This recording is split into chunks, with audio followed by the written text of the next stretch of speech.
দেখতে পাই, মানে আনকনসিয়াস অবস্থায়, এবং তার আনবর্ন চাইল্ড ওয়াজ ডেড। বুঝতে পারছিল যে তার ডেথ খুবই কাছে রয়েছে। পা দেখি আমরা মিসিং, এবং তখনই সামনে আসে তানজিরো। আর এখন আগে মুজান অ্যান্ড তানজিরো এখন একদম সামনাসামনি ছিল। তানজিরো ইনাফ লেভেলের ইনজিওর্ড হওয়ার পরেও সামহাউ সে ফুল স্টেবল এবং ফোকাস অবস্থায় মুজানকে ফেস করছিল। আমরা জানতে পারি তানজিরো যখন তার অ্যানসেস্টারের ভিশন দেখছিল তখন সেই ভিশনে আরো একটা জিনিস দেখে যা এই ফাইট জেতার জন্য অনেক ইম্পর্টেন্ট ছিল। সো ফার্স্ট সান ব্রিদিং ইউজার ইউরিচি যখন তাদের সাথে দেখা করতে আসে, মানে তানজিরোর অ্যানসেস্টার সুমিওশির ফ্যামিলির সাথে দেখা করতে আসে, তখন সুমিওশির ওয়াইফ ইউরিচির অনেক প্রশংসা করে তাকে চেয়ার আপ করার জন্য, এন্ড তাকে এটাও বলে তার সান ব্রিদিং এর টেকনিক গুলো যাতে সে তাকে শো করে। সো ইউরিচি তাই করে। ইউরিচি তার সান ব্রিদিং এর সকল ফর্ম একের পর এক পারফর্ম করে এবং তার ওয়াইফকে, মানে সুমিওশির ওয়াইফকে এগুলো দেখায়, এন্ড সুমিওশিও সেখানেই ছিল। বাট এরপরে যখন ইউরিচি চলে যাচ্ছিল তখন তার ইয়াররিংস গুলো সুমিওশিকে দিয়ে যায়, এন্ড সুমিওশি বুঝতে পারে এরপর আর কোনোদিনই ইউরিচি এখানে ফিরে আসবে না। সো ইউরিচিকে সে বলে সে যেন কোনোভাবেই নিজেকে লুজার না মনে করে, এন্ড তার সান ব্রিদিং এর এসব ফর্ম মানে টেকনিক গুলো সে একদম মেমোরাইজ করে ফেলেছে এবং তার ফ্যামিলির লিনিয়েজের মধ্যে সে এটা পাস ডাউন করে যাবে। এন্ড এই ভিশন থেকেই তানজিরো দেখতে পায় সান ব্রিদিং এর 13th ফর্ম, যেটা হলো এই সকল 12টা ফর্মের একটি কম্বাইন্ড অ্যাকশন, যেটা একের পর এক 12টা ফর্ম পারফর্ম করলে এই 13 ফর্ম আনলক হয়। সো তানজিরো তার এই ভিশনে দেখা 13 ফর্মকে পারফর্ম করা শুরু করে এবং সে একের পর এক তার সান ব্রিদিং এর যে ফর্মগুলো ছিল সেগুলো কানেক্ট করা শুরু করে। এন্ড সারপ্রাইজিংলি তানজিরোর এই অ্যাটাক গুলো মুজানের উপরে এত এফেক্টিভ এবং অ্যাকুরেট ভাবে ল্যান্ড করে যে মুজান নিজেও ভয় পেয়ে যায়। এন্ড নট অনলি দ্যাট, এই অ্যাটাক গুলো দেখে মুজানেরও ইউরিচির কথা মনে পড়ে যায়, এন্ড এক পয়েন্টে মুজান এটাও ভাবে যে is it the ghost of Yoriichi. So Tanjiro একের পর অ্যাটাক চালাতে থাকে এবং মুজান তার টেন্টিকেলস দিয়ে ট্রাই করে কিভাবে তানজিরোকে তার থেকে দূরে রাখা যায়। বাট তানজিরোর মাথায় একটি কথাই বারবার ঘুরে চলছিল এবং সেটা ছিল যে মুজান আবারও যদি আগের মতো নিজেকে ব্লাস্ট করে এখান থেকে পালিয়ে যেতে চায় তাহলে তাকে আটকানো প্রায় ইম্পসিবল হবে, কারণ ইউরিচি তাকে আটকাতে পারেনি এই টেকনিক থেকে, এন্ড তানজিরোর কাছে এটা করা জাস্ট ইম্পসিবল ছিল। বাট তানজিরো তাও হাল ছাড়ে না, এন্ড মুজানও বুঝতে পারে তানজিরো এখানে কি করার ট্রাই করছে, এন্ড সে এটাও নোটিস করে যে তানজিরো তার সোর্ডকে ব্রাইট রেড কালার করে ফেলেছে। বাট মুজান স্টিল কুল থাকে কারণ তানজিরোর অ্যাটাক ইউরিচির মতো অ্যাকুরেট হলেও এই অ্যাটাকের পাওয়ার বা ডেপথ এখনো ইউরিচির ধারের কাছে পর্যন্ত পৌঁছাতে পারেনি। সো তানজিরো তার 13 ফর্মকে অ্যাচিভ করার জন্য বাকি 12টা ফর্মকে একের পর এক কানেক্ট করার ট্রাই করতে থাকে, বাট প্রতিবারই মুজান তানজিরোকে বাধা দিতে থাকে এই 12টা ফর্মকে একসাথে কানেক্ট করতে, এন্ড এর ফলে তানজিরো আস্তে আস্তে টায়ার্ড হতে থাকে এবং তার অ্যাটাকের ইফেক্টিভনেসও আস্তে আস্তে কমতে থাকে, এন্ড এটা দেখে মুজান একটু রিলিফ হয়। সো টায়ার্ডনেসের জন্য তানজিরো এখন উইক হয়ে গিয়েছিল এবং মুজান এটা নোটিস করে এবং এই চান্সটাকে কাজে লাগায়, এন্ড মুজান তার সবগুলো টেন্টিকল দিয়ে একবারে তানজিরোর উপরে অ্যাটাক করে। বাট মুজান এটা দেখে অবাক হয় যে উইক হয়ে যাওয়ার পরেও তানজিরো মুজানের অ্যাটাক গুলোকে ডচ করতে থাকে এবং সে খুব ইজিলি এই কাজগুলো করছিল, এন্ড এই ব্যাপারটা খুব অড ছিল। আর এর সাথে সময় যত যাচ্ছিল মুজান তানজিরোকে দেখে আরো অবাক হচ্ছিল, কারণ একজন normal Demon Slayer single handedly হঠাৎ করে এত পাওয়ারফুল কিভাবে হয়ে গেল যে সে একাই মুজান দ্য ডিমন কিং কে কাউন্টার করছে, তাও আবার ফ্ললেস ভাবে। সো মুজান অনেক চিন্তা করে এবং সে ডিসাইড করে সে লেডি তামায়োর মেমোরিকে অ্যাক্সেস করবে এবং সেখান থেকে সে কোনো ইনফো পায় নাকি সেটা সে চেক করবে। সো যেহেতু মুজান লেডি তামায়োকে অ্যাবজর্ভ করে নিয়েছিল, সো লেডি তামায়োর কনসিয়াসনেস এখনো কোথাও না কোথাও একটু তার ভিতরে বেঁচে ছিল। সো মুজান তার বডির ভেতরে থাকা সেই কনসিয়াসনেসকে ট্যাপ করে, এন্ড তারপরেই সে জানতে পারে আসল কারণ। সো এখানে তানজিরো বেশি ভালো পারফর্ম করছিল না, আসলে মুজানই স্লো হয়ে যাচ্ছিল। সো লেডি তামায়ো আর শিনোবু মিলে মুজানের জন্য যে মেডিসিনটি ক্রিয়েট করেছিল, যেটা ফাইটের ফার্স্টে লেডি তামায়ো মুজানের বডিতে ইনজেক্ট করে দেয় যাতে সে ডিমন থেকে ট্রান্সফর্ম হয়ে হিউম্যান হতে পারে, তাতে আরো একটি মেডিসিন ছিল, আর এটা ছিল একটি এজিং মেডিসিন, যার মানে প্রতি মিনিটে মুজান 50 বছরের বেশি করে এজ হয়ে যাচ্ছে। যাচ্ছিল এন্ড দ্যাটস ওয়াই মুজান স্লো হয়ে যাচ্ছিল। আর মুজান যখনই এটা বুঝতে পারে সে কাইন্ড অফ পাগল হয়ে যায়, কারণ এটাই কারণ যার কারণে মুজান তানজিরোর সাথে ফাইট করতেও স্ট্রাগল করছিল। একদিকে ডিমন থেকে হিউম্যান বানানোর মেডিসিন এবং তার উপরে এজিং মেডিসিন এন্ড তার উপরে আবার তানজিরো সান ব্রিদিং নিয়েও পারফর্ম করছিল এন্ড এটা মুজানের জন্য একটি ডেডলি কম্বো ছিল। সো মুজান তার শার্প ব্রেনকে কাজে লাগায় এবং সে রিয়েলাইজ করে তার এজ এই কিছু সময়ের মধ্যে প্রায় 9000 বছর হয়ে গিয়েছে এন্ড এর ফলে তার রিজেনারেশন এবং অ্যাটাকের অ্যাকুরেসি অনেক অংশেই কমে এসেছে। সানরাইজের আর মাত্র 59 মিনিটস বাকি ছিল। তানজিরো কোনো কিছু না ভেবে মুজানের ওপরে একের পর এক অ্যাটাক করতেই থাকে এন্ড মুজানের এজিং হওয়ার কারণে তার অ্যাকুরেসি কমে যাওয়ায় সে কোনোভাবে খালি তানজিরোকে কাভার করছিল, বাট তার অ্যাটাক কোনোভাবেই তানজিরোকে টাচও করতে পারছিল না। অন্যদিকে ইউশিরো মানে লেডি তামায়োর যে অ্যাসিস্ট্যান্ট ছিল সে এবং অন্যান্য ডিমন স্লেয়াররা আশেপাশেই ছিল। সো তারা বাকি হাসিরা এবং যারা ইনজিওর্ড ছিল তাদের এইড করছিল এন্ড তারা সেখানে পায় লেডি তামায়োর সেই ডিমন ক্যাট। সো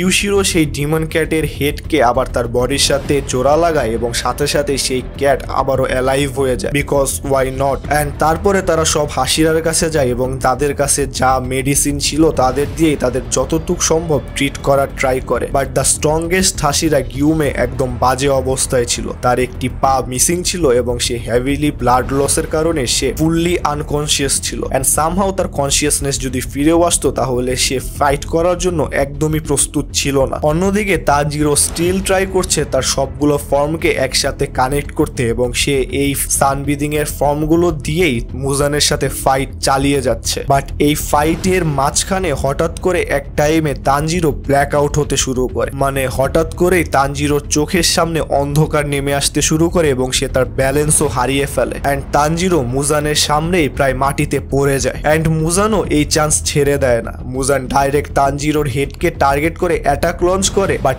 এন্ড মোমেন্টে তানজিরোকে বাঁচিয়ে নেয় দ্য সার্পেন্ট হাসিরা ওবানাই। তানজিরোকে সে বাঁচায় ঠিকই, বাট মুজানের যে অ্যাটাকগুলো তানজিরোর হেডকে টার্গেট করে আসছিল সেটা মুজানের দুইটি চোখকে নষ্ট করে দেয়। এটা জানার পরে তানজিরো খুবই ভয় পেয়ে যায়, বাট ওবানাই তাকে বলে ভয় পাওয়ার কোনো কারণ নেই, কারণ আগে থেকেই ওবানাইয়ের একটি চোখে সে প্রায় নাই দেখতো এন্ড এছাড়া ওবানাইয়ের পেট যার নাম ছিল কাবুরামারু যে একটি সাপ ছিল তার আই বা তার সাথে সিঙ্ক করে ওবানাই এখনো ফাইট চালিয়ে যেতে পারবে। সো ওবানাই তানজিরোকে একটি সেফ জায়গায় রেখে আবারও মুজানের সাথে ফাইট শুরু করে এন্ড ওবানাইয়ের কোনো আই না থাকার পরেও মুজানের সব অ্যাটাককে ইজিলি সে ডজ করতে পারছিল এন্ড এর মাঝখানে তানজিরো আবার রিকভার হয়ে ফাইটে জয়েন করে। এরপর তানজিরো এবং ওবানাই মিলে দুইজন মুজানের ওপরে অ্যাটাক করে এন্ড মুজান এটা ভেবে রাগে ফেটে পড়ছিল যে দুইজন ফুললি ইনজিওর্ড মানুষকেও সে কোনোভাবে ট্যাগেল করতে পারছে না। মুজানের বডি টাইমের সাথে সাথে উইক হচ্ছিল এন্ড এট দিস পয়েন্ট মুজানের বডিতে কিছু স্কার দেখা যায় আর এগুলো সেই স্কারগুলোই ছিল যেগুলো মুজান ইউরিচির সাথে ফাইট করার সময় পেয়েছিল। ইউরিচির দেওয়ার অ্যাটাকগুলো এতই পাওয়ারফুল ছিল যে মুজান এত বছর পরেও সেগুলোকে হিল করতে পারে এন্ড যেহেতু মুজানের এজিং মেডিসিনের কারণে সে আরো উইক হয়ে যাচ্ছিল, সো এখন সেগুলো সে আর লুকাতে পারছে না এবং সেগুলো ভিজিবল হয়ে উঠেছে। সো তানজিরো এই মার্কগুলো দেখেই বুঝতে পারে তার এখন কি করতে হবে। সো সে ডিসাইড করে এই মার্কগুলোর উপরেই সে আবারও অ্যাটাক করবে যাতে তার নর্মাল অ্যাটাকগুলো মুজানের জন্য অনেক ইফেক্টিভ এবং লিথাল প্রমাণিত হয়। এন্ড অন্যদিকে মুজানও তার বডিতে এই স্কারগুলো দেখে অবাক হয়ে যায়। সে মনে করতে থাকে সেই দিনের কথা যেদিন মুজানের সাথে ইউরিচির ইনকাউন্টার হয়েছিল এন্ড সে মনে মনে এটা বলে যে আমি তো নামমাত্র মনস্টার, আসল মনস্টার তো ইউরিচি ছিল যে কোনো কিলিং ইন্টেন্ট ছাড়াই মুজানের এই অবস্থা করেছিল যে মুজানকে সেখানে তার জান নিয়ে জাস্ট কোনোভাবে পালিয়ে আসতে হয়। সো তানজিরো এখন আর র্যান্ডমলি অ্যাটাক করছিল না, সে অ্যাটাক করছিল সেই মার্কগুলোকে টার্গেট করে এন্ড এই অ্যাটাকগুলো ভালোই ইফেক্টিভও হচ্ছিল কারণ মুজানের সকল হার্ট এবং ব্রেইন এই মার্কগুলোর নিচেই ছিল। সানরাইজের আর মাত্র 40 মিনিট বাকি। তানজিরো ওবানাইকে একটি ইনচ্যান্টেড পেপার দেয় যেটার মাধ্যমে ওবানাই সেই সিন থেকে ইনভিজিবল হয়ে যায় এবং ইনভিজিবল থাকা অবস্থায় সে মুজানের উপরে তার অ্যাটাক চালাতে থাকে। সো মুজান বুঝতে পারে সিচুয়েশন তার হাত থেকে বেরিয়ে গেছে এন্ড এখন এখানে ফাইট করা মানে নিজের মৃত্যুর দিকে আস্তে আস্তে এগিয়ে যাওয়া। সো মুজান কাউকে কিছু বুঝতে দেওয়ার আগেই সেখান থেকে যত ফাস্ট পসিবল পালাতে শুরু করে এন্ড তানজিরো মুজানের পিছু নেয়। বাট তখনই উপর থেকে ওবানাই আসে এবং তার সোর্ড দিয়ে মুজানের গলায় পুরো পিন করে দেয় এবং তাকে মাটির সাথে লাগিয়ে দেয়। এন্ড এই অ্যাটাকের কারণে মুজান পুরো পিসড অফ ছিল, কারণ সে কোনোভাবেই এই অ্যাটাককে সেন্সও করতে পারেনি। এন্ড তখনই তানজিরো সেখানে আসে এবং তার সান ব্রিদিং এর ফর্ম দিয়ে মুজানের যত টেন্টিকলস ছিল সবগুলোকে কেটে তার বডি থেকে আলাদা করে দেয়। এই সবকিছু সিটির মাঝখানে মানে ব্যাটল ফিল্ডে চলছিল। বাট তখনই সেই সিটির বাইরে নেজুকো এসে পৌঁছায় এন্ড নেজুকো এট দিস মোমেন্টে প্রায় 70% হিউম্যান হয়ে গিয়েছিল এন্ড সে তার মেমোরিগুলোকে রিভাইন্ড করছিল, মানে ডিমন হিসেবে যে মেমোরিগুলো তার ছিল সেগুলোকে সে রিলিভ করছিল এবং সে সেই ডিমন স্লেয়ারের ফার্স্ট সিজন থেকে যত ইনসিডেন্ট হয়েছে তার সব কথা মনে পড়ছিল। এন্ড এই মেমোরি রিওয়াইন্ডের মাঝখানেই আমরা দেখতে পাই নেজুকো ফুললি হিউম্যানে ট্রান্সফর্ম হয়ে যায়। সো ব্যাক টু ব্যাটেলফিল্ডে মুজান পাগল হয়ে যাচ্ছিল, কারণ সে ফিল করতে পারছিল বাকি সব হাসিরারাও ধীরে ধীরে হিল হয়ে যাচ্ছে এন্ড যে কোনো মোমেন্টে তারা ফাইটকে জয়েন করবে। এন্ড যদি এটা হয়ে যায় তাহলে মুজানের এখান থেকে এসকেপ করার চান্স আরো কমে যাবে। এন্ড সে এবার ডিসাইড করে অনেক হয়েছে, এবার সবকিছু আসলেই তার হাত থেকে বেরিয়ে যাচ্ছে। সানরাইজের আর 35 মিনিট বাকি ছিল। সো মুজান প্লে করে তার সব থেকে বড় ট্রাম্প কার্ড, যেটা সে ইউরিচির হাত থেকে বাঁচার জন্য প্লে করেছিল, মানে নিজেকে ব্লাস্ট করে সেখান থেকে পালিয়ে যাওয়া। এন্ড সে এটি করার জন্য তার একটি হাতকে ব্লাস্টের জন্য রেডিও করে ফেলে। এন্ড তানজিরো মুজানকে দেখেই বুঝতে পারে সে কি করতে যাচ্ছিল। এন্ড মুজান যদি নিজেকে ব্লাস্ট করে ফেলে তাহলে মাত্র দুইজন মানে তানজিরো এবং ওবানাইয়ের পক্ষে মুজানকে এখানে আটকে রাখা জাস্ট ইম্পসিবল। বাট তখনই আসে মুজানের সবচেয়ে বড় নাইটমেয়ার। মুজান হাজারবার ট্রাই করার পরেও কোনোভাবে নিজের বডিকে স্প্লিট করতে পারছিল না এন্ড এর সাথে সাথে মুজানের বডি থেকে রক্ত পড়া শুরু করে, তার মুখ এবং নাক থেকে অনবরত রক্ত পড়ছিল। এন্ড মুজান বুঝতে পারে এটাও মিস তামায়োর সেই মেডিসিনেরই কাজ। সো মুজান আবারও তামায়োর মেমোরিকে রিভাইন্ড করে এবং সে জানতে পারে এই মেডিসিনের 4টি কাজ ছিল। ফার্স্ট 2টা কাজ তো একটি মুজানকে হিউম্যানে ট্রান্সফর্ম করা এবং সেকেন্ডটি তাকে এইজিং করা ছিল। বাট থার্ড ফর্ম ছিল মুজানের বডিকে স্প্লিট হতে না দেওয়া এবং ফোর্থ যেটা সেটা ছিল মুজানের সেল নিজেকেই ডিস্ট্রয় করা শুরু করবে এমন একটি মেডিসিন, যেটা আমরা ডোমার ক্ষেত্রেও দেখতে পেয়েছিলাম। বাট ডোমার থেকে এই মেডিসিনটা অনেক বেশি পাওয়ারফুল এবং ইফেক্টিভ ছিল। So for the second time মুজানের লাইফে সে ভয় পেতে শুরু করে, কারণ মুজান যেটাকে সব থেকে বেশি ভয় পেত, মানে যে মৃত্যু থেকে সে এত বছর পালিয়ে ফিরেছে, সেই মৃত্যু এখন মুজানের সামনে এসে দাঁড়িয়েছিল। সো এই মোমেন্টে মুজান তার সব অ্যাটাককে স্টপ করে দেয় এবং স্টিল কোনো মুভমেন্ট ছাড়া আকাশের দিকে কিছুক্ষণ তাকিয়ে থাকে। সো তানজিরো ভাবে this is the end, Muzan maybe এবার সারেন্ডার করবে এবং তারা এবার উইন হবে। বাট তখনই মুজান তার বডি থেকে একটি শক ওয়েভ লঞ্চ করে এবং এর ফলে তানজিরো এবং ওবানাই দূরে গিয়ে পড়ে। এন্ড আমরা দেখতে পাই মুজানের ফাইনাল এবং সবচেয়ে ডেডলি ফর্মকে, যেখানে তার বুকের ওপর একটি বড় দাঁতওয়ালা মুখ ছিল। এন্ড এই শক ওয়েভের স্পেশালিটি এটা ছিল যে তানজিরো এবং বাকিরা যারা এই শক ওয়েভের মধ্যে ছিল তারা নিজেদের বডির উপর সব কন্ট্রোল হারিয়ে ফেলে। ইট ওয়াজ লাইক তাদের বডি আর কাজ করছিল না এবং তাদের নার্ভাস সিস্টেম আর কোনো রেসপন্স করছিল না। এন্ড এছাড়াও এই ব্লাস্টের কারণে যত মেসেঞ্জার ক্রোগুলো ছিল সেই সবগুলো ক্রোই মারা যায় এবং এর ইফেক্ট কিরিয়া উবিয়াশিকি পর্যন্ত ট্রাভেল করে। সানরাইজের আর মাত্র 32 মিনিট বাকি। তানজিরো মরণপণ চেষ্টা করছে যাতে তার বডিকে আবারও কন্ট্রোলে নিয়ে আসা যায়, বাট কোনো কিছুতেই কোনো কাজ হচ্ছে না এবং তানজিরোর বডি সেখানে নিস্তেজ অবস্থায় পড়েছিল। সো মুজান এই চান্সটা নেয় এবং সে আর কাউকে কোনো অ্যাটাক না করে সেখান থেকে চলে যেতে থাকে। বাট এই মোমেন্টেই সামনে আসে আমাদের লর্ড ইনোসকে এবং মুজানের একদম সামনাসামনি এসে দাঁড়ায়। সো ইনোসকে তার বিস্ট ব্রিদিং কে কাজে লাগিয়ে মুজানের উপরে অ্যাটাক করে। বাট তখনই মাটির নিচ থেকে মুজানের একটি টেন্টিকলস বের হয় এবং ইনোসকে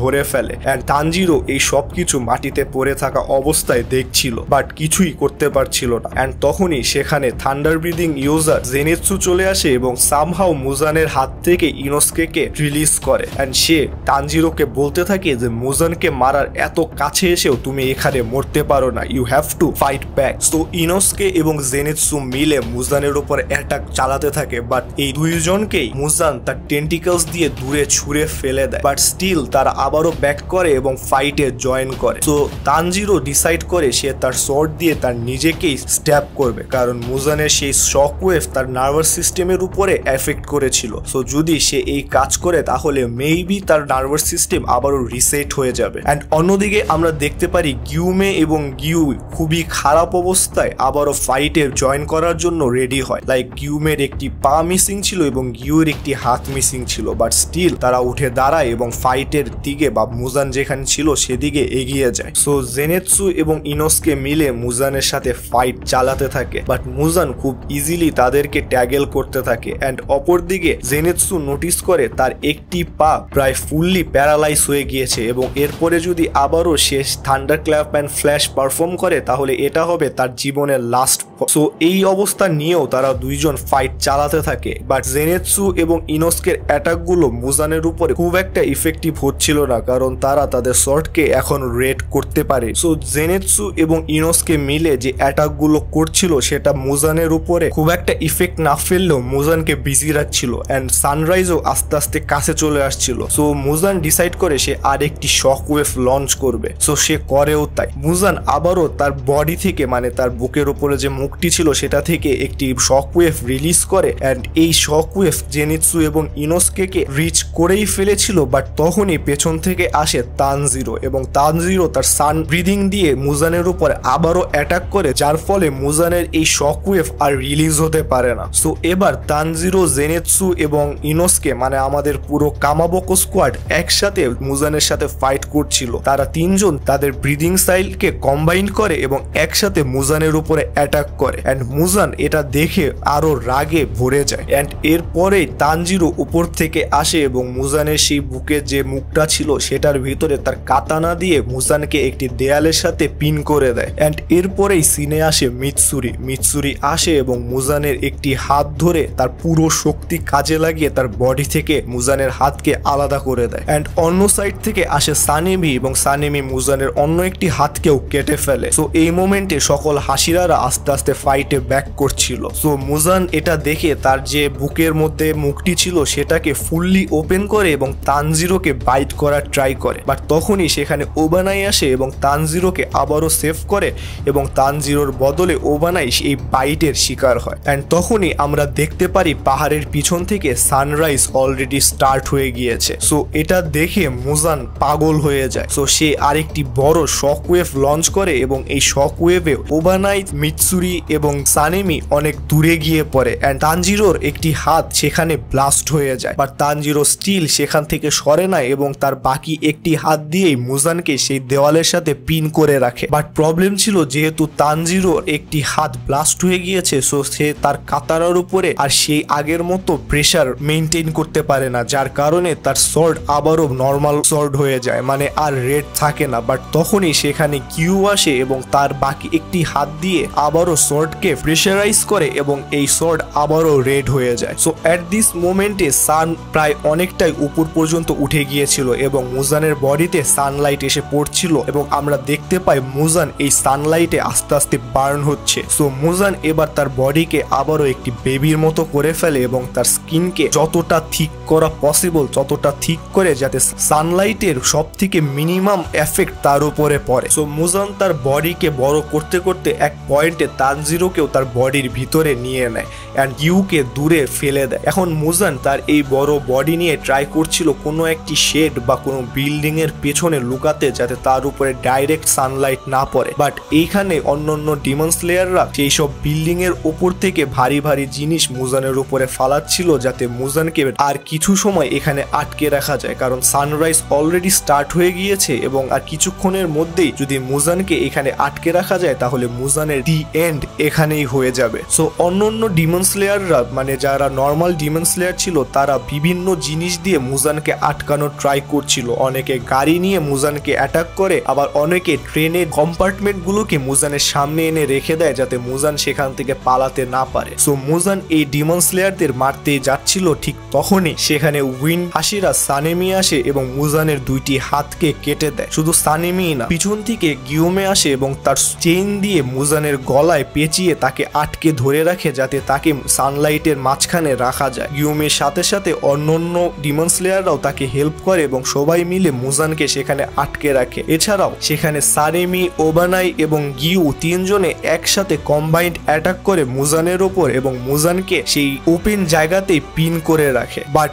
এই সব কিছুর পরেও মুজান সামহাউ তার চেইনকে ব্রেক করে এন্ড যেখানে সে ছিল সেখানে মাটি খুঁড়ে মাটির নিচে চলে যেতে স্টার্ট করে যাতে সে সানলাইট থেকে বাঁচতে পারে। বাট তখনই মুজানের ভিতরে থাকা তানজিরো তার সোর্ডকে আবারও রেড করে ফেলে এবং তানজিরোর এই রেড সোর্ডের কারণে মুজান আবারও বার্ন হতে শুরু করে ফ্রম দ্য ইনসাইড এন্ড তখনই ফুললি সান মাথার উপরে চলে আসে এবং মুজান সেখানে ডিসইন্টিগ্রেট হওয়া শুরু করে এন্ড এটাই ছিল দ্য ডিমন কিং মুজানের দ্য এন্ড। সো জেনারেশন থেকে জেনারেশন চলে আসা একটি ফাইট ফাইনালি তার এন্ডে এসে পৌঁছায়। সকল ডিমন স্লেয়াররা হাফ ছেড়ে বাঁচে এন্ড সকল হাসিরারাও ফাইনালি তাদের বার্ডেন থেকে মুক্তি পায়। বাট হাসিরারা সবাই খুব বাজেভাবে ইনজোর্ড ছিল। সো সকল হাসিরাদের মেডিকেল ট্রিটমেন্ট দেওয়া সব থেকে বেশি জরুরি ছিল। বাট যখন মেডিকেল টিম গিওমের কাছে আসে তখন সে মেডিকেল ট্রিটমেন্ট নিতে না করে দেয় কারণ সে জানে তার সময় শেষ। সো এই বলে গিওমে তার চোখকে অফ করে এবং সে দেখতে পারে তার সেই টেম্পলের সব বাচ্চারা গিউমের কাছ থেকে ক্ষমা চায় এবং তাকে বলে সেই দিন রাত্রে আসলে তারা ডিমনের অ্যাটাকে পালিয়ে যাচ্ছিল না, তারা ডিমনকে তাদের দিকে নেওয়া ট্রাই করছিল যাতে সেই ডিমন গিউমেকে আর কোনো ক্ষতি না করতে পারে। সো গিউমেও তার টেম্পলের সেই বাচ্চাদের মাফ করে দেয় এবং সেই বাচ্চাদের সাথে আফটার লাইফে চলে যায়। অ্যান্ড এরপরে আমরা দেখি ওবানাই এবং মিৎসুরিকে। মিৎসুরি খুব বাজেভাবে ইনজোর্ড ছিল এবং মিৎসুরি ওবানাইকে আস্ক করে ডিড উই উইন অ্যান্ড এর উত্তরে ওবানাই বলে ইয়েস। বাট মিৎসুরি তাকে জানায় সে তার বডির কোনো কিছুই আর ফিল করতে পারছে না অ্যান্ড মেবি সে খুব তাড়াতাড়ি মারা যাবে। অ্যান্ড এর উত্তরে ওবানাই বলে ওবানাই নিজেও খুব তাড়াতাড়ি মারা যাবে এবং তারা দুইজন এবার একসাথে মারা যেতে পারবে, তারা কেউই আর একা থাকবে না। অ্যান্ড মিৎসুরি এবং ওবানাই তাদের আগের কথা মানে যখন তারা ডিমন ক্যাসেলে হাসিরা ছিল তখনকার কথা মনে করতে করতে দুইজন একসাথে মারা যায়। অ্যান্ড এরপরে আমরা দেখতে পাই সানেমিকে যে একটি আফটার লাইফের মতো জায়গায় তার ভাই এবং তার মাকে দেখতে পায় এবং সে বলে সে ততক্ষণ পর্যন্ত হ্যাভেনে যাবে না যতক্ষণ পর্যন্ত তার মা তার সাথে হ্যাভেনে না যাবে। অ্যান্ড তখনই সেখানে সানেমির বাবা আসে এবং তাকে তার মার কাছ থেকে আলাদা করে দেয় এবং বলে তোমার টাইম এখনো আসেনি। অ্যান্ড এটা বলার সাথে সাথে সানেমি চোখ খুলে এবং সে দেখতে পারে সকল ডিমন স্লেয়াররা তাকে ঘিরে বসে আছে and Sanemi was still alive. So এরপরে আমরা দেখতে পাই কিউকে যে কনসিয়াস হওয়ার সাথে সাথে সবার প্রথমে তানজিরোকে খুঁজছিল অ্যান্ড সে দেখতে পায় তানজিরো তার সামনেই বসেছিল, তার একটি হাত ফুললি তার বডি থেকে গায়েব ছিল এবং পুরো বডি ব্লাডে কাভার্ড ছিল অ্যান্ড তানজিরো কোনো ধরনের মুভমেন্টও করছিল না। সো কিউ তানজিরোর কাছে যায় এবং তানজিরোর আগের সব মেমোরিকে সে মনে করতে থাকে। সে নিজেকে আবারও দোষ দিতে থাকে কারণ সবসময় শুধু গিউই বেঁচে যায় এবং যেখানে গিউর মারা যাওয়ার কথা সেখানে গিউর কাছের মানুষগুলো মারা যায়। অ্যাট দিস পয়েন্ট গিউ তানজিরোকে তার নিজের ছোট ভাই হিসেবে মেনে নিয়েছিল এবং তানজিরোর এই অবস্থা গিউ কোনোভাবেই মেনে নিতে পারছিল না। অ্যান্ড তখনই পেছন থেকে নেজুকো আসে এবং গিউ নেজুকোর কাছে ক্ষমা চায় তানজিরোকে না বাঁচাতে পারার কারণে। বাট তখনই কিছু একটা হয়, হঠাৎ করে তানজিরো তার চোখ খোলে এবং আমরা দেখতে পাই তানজিরো তার একটি হাতকেও ফুললি রিজেনারেট করে ফেলেছে and this was not Tanjiro. So that is it for today guys. Hope you like this video. এই ভিডিও এমনি I think অনেক লং হয়ে গিয়েছে এবং সানরাইজ কাউন্টডাউন আর্কের পরের পার্ট মানে ডিমন কিং তানজিরোর পার্টটা খুব তাড়াতাড়ি কভার করা হবে অ্যান্ড এর সাথে ডিমন স্লেয়ারের এন্ডের পরে আরেকটি মডার্ন ডে আর্ক আছে, সেটাও I guess আমরা কভার করব। So see you on the next video. Till then, bye bye.